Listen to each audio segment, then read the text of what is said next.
CTET Bengali সিরিজের আরও একটি ভিডিওতে আপনাদের স্বাগতম।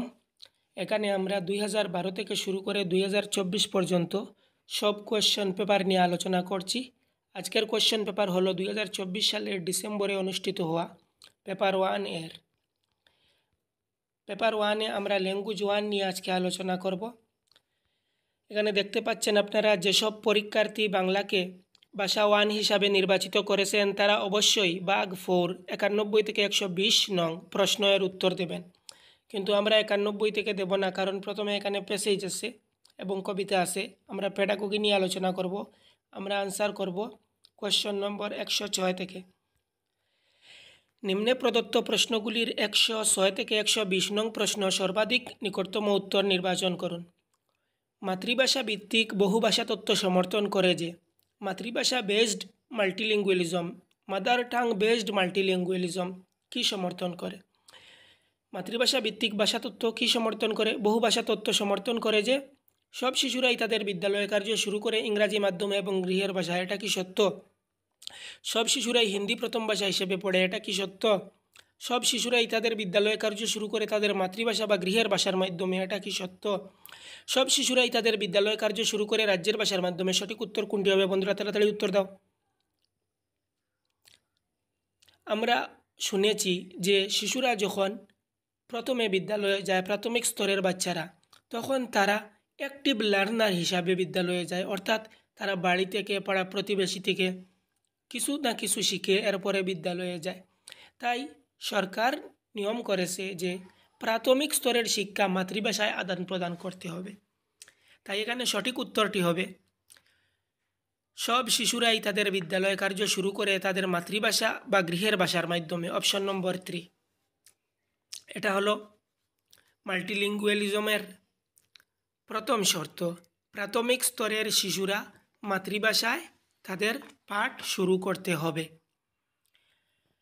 নেক্সট কোয়েশ্চন হলো পাঠ উপলব্ধিমূলক পদ্ধতি প্রসঙ্গে নিম্নে বিবৃতিগুলি থেকে ভ্রান্ত মন্তব্যটি চিহ্নিত করো। অর্থাৎ 3টি মন্তব্য সঠিক দেওয়া আছে, আমাদের চিহ্নিত করতে হবে যে মন্তব্যটি সঠিক নয়, অর্থাৎ ভ্রান্ত। আলতো পাঠ পূর্ণ বিচারের জন্য উপযুক্ত যখন পুঙ্খানুপুঙ্খ পাঠ কোনো বিশেষ প্রশ্নের উত্তরদানে অধিক সহায়ক। অপশন নম্বর 2, আলতো পাঠ এবং পুঙ্খানুপুঙ্খ পাঠ উভয় ক্ষেত্রেই পাঠের মাধ্যমে দ্রুত চোখ বুলানো প্রয়োজন।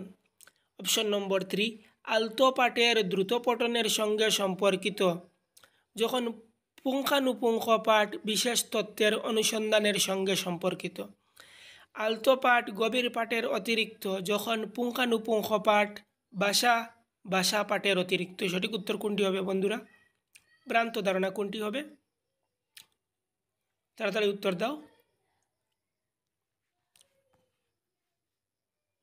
এখানে ভ্রান্ত উত্তরটি হবে বন্ধুরা অপশন নম্বর 4, আলতো পাঠ গভীর পাঠের অতিরিক্ত। আমরা জানি আলতো পাঠ গভীর পাঠের অতিরিক্ত নয়, পুঙ্খানুপুঙ্খ পাঠ গভীর পাঠের অতিরিক্ত। যখন পুঙ্খানুপুঙ্খ পাঠ ভাষা পাঠের অতিরিক্ত, এটি ভুল ধারণা। এখানে শুদ্ধ 1, 2, 3 এবং ভুল হলো 4 এবং 4ই হবে উত্তর, কারণ প্রশ্ন করেছে কোনটি ভ্রান্ত ধারণা। তাই যেগুলি শুদ্ধ সেগুলি আমরা একবার পড়ে নিই। আলতো পাঠ পূর্ণ বিচারের জন্য উপযুক্ত যখন পুঙ্খানুপুঙ্খ পাঠ কোনো বিশেষ প্রশ্নের উত্তর দানে অধিক সহায়ক। আলতো পাঠ এবং পুঙ্খানুপুঙ্খ পাঠ উভয় ক্ষেত্রেই পাঠের মাধ্যমে দ্রুত চোখ বুলানো প্রয়োজন। আলতো পাঠ পাঠের দ্রুত পঠনের সঙ্গে সম্পর্কিত যখন পুঙ্খানুপুঙ্খ পাঠ বিশেষ তথ্যের অনুসন্ধানের সঙ্গে সম্পর্কিত। কোয়েশ্চন নম্বর 108, যখন শিশুরা তার চারপাশের বস্তু, ঘটনা এবং সরাসরি যা দৃশ্যমান সে সম্পর্কে প্রশ্নের ক্ষেত্রে ভাষা ব্যবহার করে তখন নিম্নে প্রদত্ত ভাষার কোন ব্যবহারটি অন্যান্যগুলির চাইতে অধিক ব্যবহৃত হয়? শিশুরা যখন দৃশ্যমান বস্তু সম্পর্কে প্রশ্নের ক্ষেত্রে ভাষা ব্যবহার করে। এর জন্য সঠিক অপশন হবে তথ্যবহুল, অনুসন্ধানমূলক, কল্পনাপ্রবণ, নিয়মিত। সঠিক উত্তর কোনটি হবে? এখানে সঠিক উত্তর কোনটি হবে তাড়াতাড়ি বলো। প্রশ্নে বলা হয়েছে যখন শিশুরা তার চারপাশের বস্তু ঘটনা এবং সরাসরি যা দৃশ্যমান সে সম্পর্কে প্রশ্নের ক্ষেত্রে ভাষা ব্যবহার করে তখন নিম্নে প্রদত্ত কোন ব্যবহারটি অন্যান্যগুলির চাইতে অধিক ব্যবহৃত হয়। এখানে তথ্যবহুল হবে না, কল্পনাপ্রবণ হবে না, নিয়মিত হবে না। সঠিক উত্তরটি হবে অনুসন্ধানমূলক। কোয়েশ্চেন নম্বর 109 লেখা আছে, মনুষ্য ব্যবহৃত ভাষার কোন বৈশিষ্ট্যটির জন্য সেই বস্তুগুলি সম্পর্কে মানুষরা কথা বলতে পারে যেগুলি নিকটবর্তী সময় এবং স্থানে উপস্থিত নয়। অর্থাৎ অ্যাবস্ট্রাক্ট বস্তু নিয়ে মানুষ কথা বলতে পারে কোন বৈশিষ্ট্যের কারণে। অপশন নম্বর 1 গঠনমূলক নির্ভরশীলতা, স্ট্রাকচার ডিপেন্ডেন্স। অপশন নম্বর 2 বিচক্ষণতা, ডিসক্রিটেন্স। অপশন 3 স্থানচ্যুতি, ডিসপ্লেসমেন্ট। অপশন 4 অনিয়ন্ত্রণমূলক, আরবিট্রেরিয়ান্স। সঠিক উত্তর কোনটি হবে তাড়াতাড়ি বলো বন্ধুরা। মানুষ ব্যবহৃত ভাষার কোন বৈশিষ্ট্যের জন্য সেই বস্তুগুলির সম্পর্কে মানুষরা কথা বলতে পারে যেগুলি নিকটবর্তী সময় এবং স্থানে উপস্থিত নয়। সঠিক উত্তরটি হবে ডিসপ্লেসমেন্ট অর্থাৎ স্থানচ্যুতি। স্থানচ্যুতি বৈশিষ্ট্যের জন্য সেই বস্তুগুলি সম্পর্কে মানুষ কথা বলতে পারে যেগুলো নিকটবর্তী সময় এবং স্থানে উপস্থিত নয়। আপনার যদি আনসার ভুল হচ্ছে হতাশ হবেন না, কারণ আমরা ধীরে ধীরে যখন 2012 পর্যন্ত কোশ্চেন পেপার সলভ করব তখন আর ভুল হবে না, নতুন হিসাবে ভুল হওয়ার সম্ভাবনা অধিক। আমাদের নেক্সট কোশ্চেন, নিচের কোন দক্ষতাটি উপলব্ধিমূলক গঠন চিহ্ন হিসেবে বিবেচিত নয়? উপলব্ধিমূলক পঠন চিহ্ন হিসেবে বিবেচিত নয়। উপলব্ধি যেমন ধরুন আপনি একটি সার্টিফিকেট পেলেন, এটা আপনার উপলব্ধি। পুরস্কার পেলেন, এটা আপনার উপলব্ধি। এখানে বলা হচ্ছে উপলব্ধিমূলক পঠন চিহ্ন হিসাবে বিবেচিত নয় কোনটি?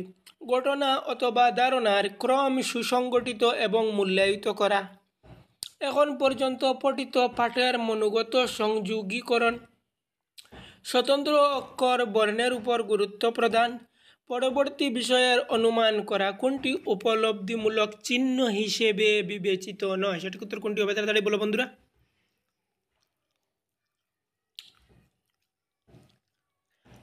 এখানে সঠিক উত্তর হবে স্বতন্ত্র অক্ষর বা বর্ণের উপর গুরুত্ব প্রদান। ঘটনা অথবা ধারণার ক্রম সুসংগঠিত এবং মূল্যায়িত করা এটি উপলব্ধিমূলক চিহ্ন। এখন পর্যন্ত পঠিত পাঠের মনোগত সংযোগীকরণ এটাও একটা উপলব্ধি, তুমি যা শিখেছো। পরবর্তী বিষয়ের অনুমান করা এটাও একটা উপলব্ধি, কারণ তুমি যদি পরবর্তী বিষয়ে অনুমান করতে পারো সেটা তোমার অ্যাবস্ট্রাক্ট থিঙ্কিংকে দর্শায়। এখানে সঠিক উত্তর হবে অপশন নম্বর 3 স্বতন্ত্র অক্ষর বর্ণের উপর গুরুত্ব প্রদান, এটা উপলব্ধিমূলক পঠন চিহ্ন হিসেবে বিবেচিত নয়। নেক্সট কোয়েশ্চন, দ্বিতীয় ভাষা শিক্ষণে নিচের কোনটি ব্যাকরণ অনুবাদ বৈশিষ্ট্য নয়? দ্বিতীয় ভাষা শিক্ষণে নিচের কোনটি ব্যাকরণ অনুবাদ পদ্ধতির বৈশিষ্ট্য নয়? ব্যাকরণ অনুবাদ পদ্ধতি আমরা জানি যে ব্যাকরণ অনুবাদ পদ্ধতিতে ভাষা শেখার সময় প্রথম ভাষাকে মাধ্যম বানিয়ে দ্বিতীয় ভাষা শেখাকে ব্যাকরণ অনুবাদ পদ্ধতি বলে। উদাহরণস্বরূপ যখন আমরা বাংলা থেকে ইংরাজি শিখতে চাই, আমরা বাংলাভাষী, তখন আমরা ইংরাজি গ্রামারের নিয়ম বাংলায় লিখে তারপরে শিখি, তারপরে ইংরাজি শব্দের অর্থ বাংলাতে মুখস্থ করে করে তারপরে ইংরাজি শেখার চেষ্টা করি, কিন্তু এটা লাভবান হওয়া যায় না। এরকম করে লাভবান হওয়া যায় না বলতে এটাই বোঝাতে চাচ্ছি, নতুন ভাষা শিখতে উপলব্ধি অর্জনের স্তরে পৌঁছানো যায় না। এই প্রক্রিয়াটি গ্রামার ট্রান্সলেশন মেথড ব্যাকরণ অনুবাদ পদ্ধতি এটি এফেক্টিভ নয়। এখানে অপশন নম্বর দেওয়া আছে, এখানে প্রশ্ন করা হয়েছে ব্যাকরণ অনুবাদ পদ্ধতির বৈশিষ্ট্য নয়, অর্থাৎ 3টি নিশ্চয় বৈশিষ্ট্য হবে, একটি বৈশিষ্ট্য হবে না। অপশানে দ্বিতীয় ভাষায় প্রত্যক্ষভাবে সংযোগ স্থাপন এবং তারপর দুটি ভাষার ব্যাকরণের নিয়মের তুলনা করা, আমরা জানি এটা ব্যাকরণ অনুবাদ পদ্ধতি গ্রামার ট্রান্সলেশন মেথডের একটা বৈশিষ্ট্য। ভাষার ভূমিকার চাইতে ভাষা গঠনে অধিক গুরুত্ব দেওয়া, প্রথম ও দ্বিতীয় ভাষার ব্যাকরণগত নিয়মের তুলনা করা, দ্বিতীয় ভাষার ব্যাকরণের নিয়মগুলির শিখন এবং অভ্যাস। এখানে কোনটি অপশন সঠিক হবে, অর্থাৎ বৈশিষ্ট্য হবে না ব্যাকরণ অনুবাদ পদ্ধতির? তাড়াতাড়ি বলো বন্ধুরা। এখানে সঠিক উত্তর হবে option number 1। Option number 1 grammar translation method বা ব্যাকরণ অনুবাদ পদ্ধতির বৈশিষ্ট্য হবে না। দ্বিতীয় ভাষা প্রত্যক্ষভাবে সংযোগ স্থাপন এবং তারপর দুটি ভাষার ব্যাকরণের নিয়মের তুলনা করা, প্রত্যক্ষভাবে সংযোগ স্থাপন গ্রামার ট্রান্সলেশন মেথডের বৈশিষ্ট্য নয়। গ্রামার ট্রান্সলেশন মেথডের বৈশিষ্ট্য হলো ভাষার ভূমিকার চাইতে ভাষা পঠনে ভাষা গঠনে অধিক গুরুত্ব দেওয়া, প্রথম ও দ্বিতীয় ভাষার ব্যাকরণগত নিয়মের তুলনা করা, দ্বিতীয় ভাষার ব্যাকরণের নিয়মগুলির শিখন এবং অভ্যাস। নেক্সট কোয়েশ্চন, একজন শিক্ষিকা তার দেওয়া একটি অভিজ্ঞতা ভিত্তিক প্রশ্নের উত্তর ছাত্ররা কিভাবে দেবে এবং উত্তর লেখার সময় কিভাবে চিন্তা করবে সে সম্পর্কে তাদের প্রতিক্রিয়া জিজ্ঞাসা করলেন। এটি কিসের উদাহরণ? একজন শিক্ষিকা একটি অভিজ্ঞতামূলক প্রশ্ন, অভিজ্ঞতার উপর বেসড একটা প্রশ্ন বিদ্যার্থীদের দিলেন এবং উত্তর লেখার সময় কিভাবে চিন্তা করবে সে সম্পর্কে তাদের প্রতিক্রিয়া জিজ্ঞাসা করলেন। এটি কিসের উদাহরণ? অপশন নম্বর 1 অধিবাসিকতা মেটালিঙ্গুয়ালিজম, অপশন নম্বর 2 অধিসংখ্যা বিজ্ঞান মেটাসেমিওটিক্স, অপশন নম্বর 3 অধিজ্ঞানাত্মক মেটাকগনিশন, অপশন নম্বর 4 রূপক মেটাফর। আমরা জানি এখানে অভিজ্ঞতা অর্থাৎ এক্সপিরিয়েন্স ভিত্তিক, অর্থাৎ সে যে সকল অভিজ্ঞতা করেছে তার ব্রেইনে যে সকল অভিজ্ঞতা জমা আছে সেই অভিজ্ঞতা থেকে সে প্রশ্নের উত্তর দিবে। তাহলে এটা থিঙ্কিং অ্যাবাউট থিঙ্কিং হয়ে যায়, ধারণার উপর ধারণা। যখন আমাদের থিঙ্কিং অ্যাবাউট থিঙ্কিং হয়ে যায় তখন আমরা বলবো এটা মেটাকগনিশন। তাই সঠিক উত্তরটি হবে অপশন নম্বর 3 অধিজ্ঞানাত্মক মেটাকগনিশন। মেটাকগনিশন যখন আমরা কোনো বিষয় থিঙ্কিং অ্যাবাউট থিঙ্কিং করি অর্থাৎ চিন্তার উপর চিন্তা করি।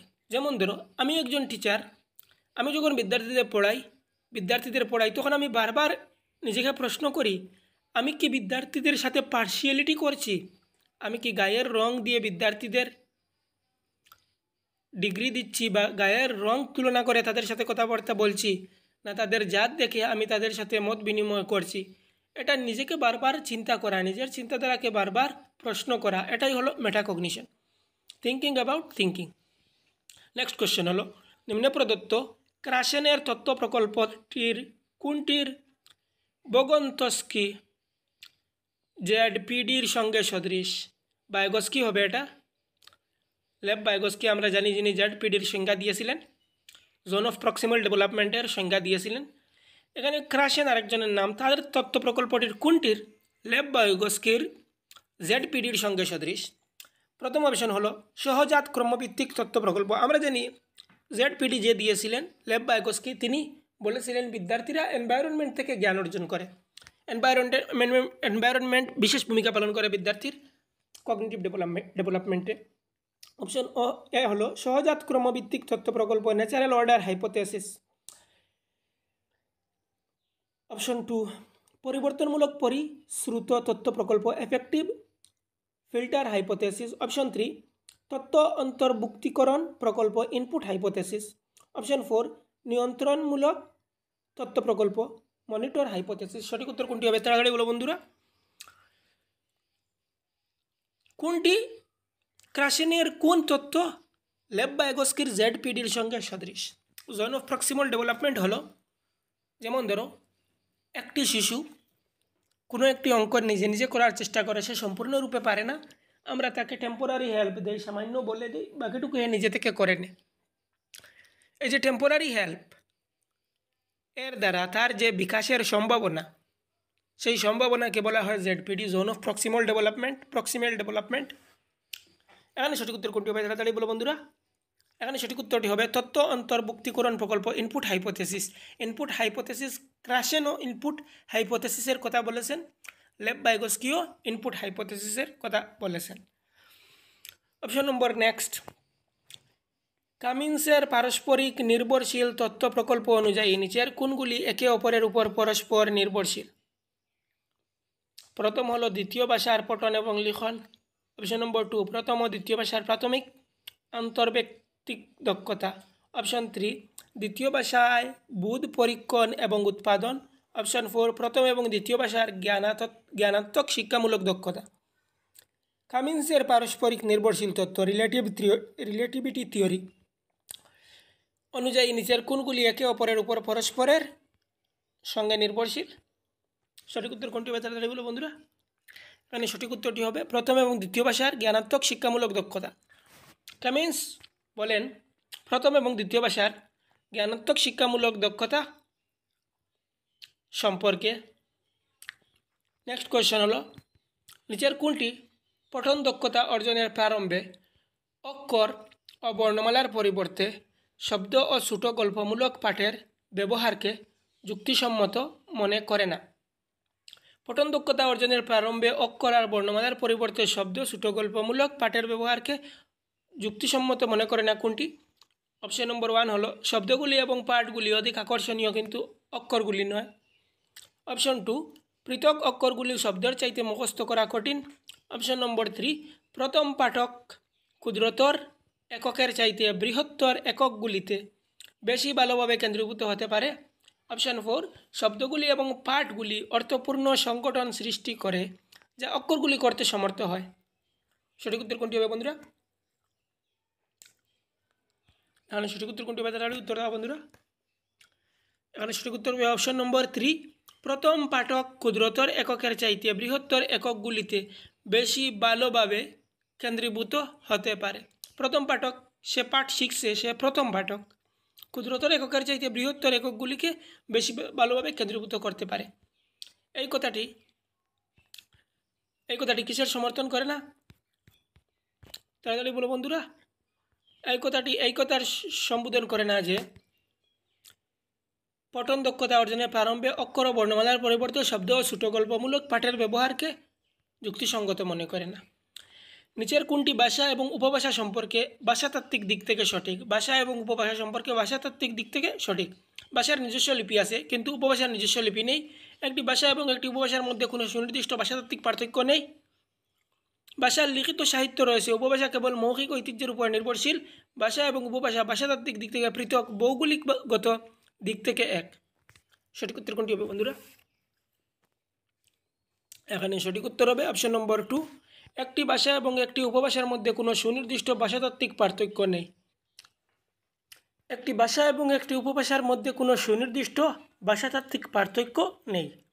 আচ্ছা, নেক্সট কোশ্চেন হলো 117 বীরা একটি 7 মাসের শিশু, সে এখন ব্যঞ্জন এবং স্বর মিশ্রিত ধ্বনি তৈরি করে। নিচের কোনটি ব্যবহার করে সে সংযোগ সাধন করছে? নিচের কোনটি ব্যবহার করে সে ব্যঞ্জন এবং স্বর মিশ্রিত ধ্বনি তৈরি করে? সঠিক উত্তর কোনটি হবে বন্ধুরা? অপশন এ হলো কলরব করে কুইং। অপশন 2 ভাষাতাত্ত্বিক ভাষণ ক্রিয়া লিঙ্গুইস্টিক স্পিচ। অপশন 3 স্বনিম ফনিমস। অপশন 4 বকবক করে বেবলিং। জন্ম থেকে 2 মাস পর্যন্ত শিশুরা কুইং করে, তারপরে ধীরে ধীরে বেবলিং করে, ফনিমস করে। এগুলো বিস্তারিত পরবর্তী ক্লাসগুলিতে আলোচনা করব। এখানে সঠিক উত্তর কোনটি হবে বন্ধুরা? তাড়াতাড়ি সঠিক উত্তরটি বলে দাও। সঠিক উত্তরটি হবে বেবলিং, বকবক করে। সে বকবক করে, ফলে ব্যঞ্জন এবং স্বর মিশ্রিত ধ্বনি তৈরি হয়। উৎপাদনমূলক শব্দ তালিকা প্রোডাক্টিভ ভোকাবুলারি কি? অপশন নম্বর 1 যে শব্দগুলি আমরা লিখনে ও বাচনে ব্যবহার করি, কথা বলার সময় ব্যবহার করি, যে শব্দগুলি পাঠকের কাছে নতুন, যে শব্দগুলি আমরা শুনেই চিনতে পারি, যে শব্দগুলি আমরা লাইনের বাইরে পড়েও লক্ষ্য করতে পারি, এর মধ্যে উৎপাদনমূলক শব্দ তালিকা প্রোডাক্টিভ ভোকাবুলারি কোনটি? তাহলে উত্তর দাও বন্ধুরা। এখানে সঠিক উত্তরটি হবে অপশন নম্বর 1 যে শব্দগুলি আমরা লিখনি ও বাচনে ব্যবহার করি সেগুলি হলো প্রোডাক্টিভ ভোকাবুলারি। নিচের কোনটি ভাষা অর্জন যন্ত্রের ল্যাঙ্গুয়েজ অ্যাকুইজিশন ডিভাইস ধারণার সাহায্যে ব্যাখ্যা করা হয়নি? আমরা জানি ল্যাঙ্গুয়েজ অ্যাকুইজিশন ডিভাইস নম চমস্কি বলেছিলেন যে ল্যাঙ্গুয়েজ অ্যাকুইজিশন যদি কোনো ডিভাইস থাকে তাহলে সেটি মানুষের মস্তিষ্কের বাম পার্শ্বে থাকবে। ভাষা অর্জন ডিভাইস এই ধারণার সাহায্যে ব্যাখ্যা করা হয়নি কোনটি? কিভাবে শিশুরা অলঙ্কৃত ভাষা শেখে? কেন শিশুদের ভাষাতাত্ত্বিক বহিঃপ্রকাশ তাদের প্রাপ্ত তথ্যের চাইতে অধিক হয়? কিভাবে শিশুরা তাদের প্রথম ভাষা শেখে? 4-5 বছরের একটি সংক্ষিপ্ত সময়কালে কিভাবে শিশুরা ভাষা শেখনে সমর্থ হয়? সঠিক উত্তর কোনটি হবে বন্ধুরা? তাড়াতাড়ি উত্তর দাও। এখানে সঠিক উত্তরটি হবে অপশন নম্বর 1 কিভাবে শিশুরা অলঙ্কৃত ভাষা শেখে। ল্যাঙ্গুয়েজ অ্যাকুইজিশন ডিভাইস ধারণা দিয়ে বোঝানো যায় কেন শিশুদের ভাষাতাত্ত্বিক বহিঃপ্রকাশ তাদের প্রাপ্ত তথ্যের চাইতে অধিক হয়, কিভাবে শিশুরা তাদের প্রথম ভাষা শেখে, 4-5 বছরের একটি সংক্ষিপ্ত সময়কালে কীভাবে শিশুরা ভাষা শিখনে সমর্থ হয়? সঠিক উত্তর এই তিনটি। অশুদ্ধ উত্তর হলো কিভাবে শিশুরা অলঙ্কৃত ভাষা শেখে, এবং অশুদ্ধটি উত্তর হবে, কারণ এখানে বলেছে কোনটি ধারণা দিয়ে ব্যাখ্যা করা যায় না। অপশনে বলেছে এলএডি ধারণার সাহায্যে ব্যাখ্যা করা হয়নি, তাই ভুল যেটি সেটি সঠিক উত্তর হবে। আজকের কোয়েশ্চন পেপারের সর্বশেষ কোয়েশ্চন, একটি সমভাষী জনজাতির মধ্যে লক্ষ্য করা যায় যে দুটি ভিন্ন ভিন্ন সামাজিক অর্থনৈতিক দলগুলির বক্তাদের দন্তীয় স্বয়ের উচ্চারণ পৃথক, এটি কিসের উদাহরণ? একই ভাষার লোক, আবার তাদের ভাষার বলার ধরনে একটু একটু পরিবর্তন, দন্তীয় স্বকে স বলে, এরকম অনেক মানুষ আছে। এটি কিসের উদাহরণ? একটি সমাজ সম্পর্কিত সাংস্কৃতিক বৈচিত্র্যের, একটি সামাজিক মনোবিজ্ঞানমূলক বৈচিত্র্য, একটি সমাজ সম্পর্কিত ভাষাতাত্ত্বিক বৈচিত্র্য, একটি প্রয়োগমুখী বৈচিত্র্য। সঠিক উত্তর কোনটি হবে বন্ধুরা? এখানে সঠিক উত্তর হবে অপশন নম্বর 3, একটি সমাজ সম্পর্কিত ভাষাতাত্ত্বিক বৈচিত্র্য। ভাষাতাত্ত্বিক বৈচিত্র্য থাকে আমাদের মধ্যে। আজকের জন্য এখানেই সমাপ্ত। আপনারা চ্যানেলকে সাবস্ক্রাইব করে লাইক করে পাশে থাকুন, তবে আমি নতুন নতুন ভিডিও তৈরি করার উৎসাহ পাব। ধন্যবাদ সবাইকে।